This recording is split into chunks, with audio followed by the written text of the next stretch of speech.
এক রাজা তার রাজ্যের এক গরিব লোককে বলল, তুমি চাইলে চিরকালের জন্য তোমার অভাব দূর করতে পারো, কিন্তু এর জন্য তোমাকে একটা পরীক্ষা দিতে হবে।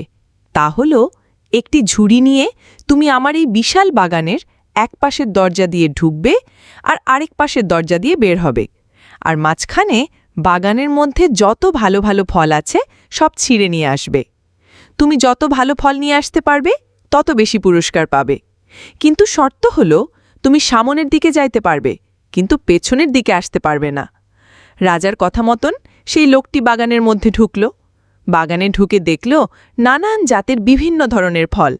তখন সেই লোকটি চিন্তা করল, সামনে গেলে বোধহয় আরও ভালো ভালো ফল পাওয়া যাবে। এই মনে করে সে সামনের দিকে চলতে থাকল।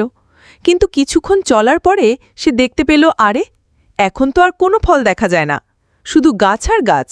ফল ছেঁড়ার জন্য পেছনে যাওয়ার তো আর কোনো উপায় নাই। ঠিক এই লোকটার মতন আমরাও বলি, আগামীকাল থেকে ভালো হয়ে যাব, কিন্তু সেই আগামীকাল আর আসে না। আগামীকাল করতে করতে মৃত্যু হয়ে যায়, কিন্তু ভালো আর হওয়া হয় না। ধন্যবাদ বন্ধুরা।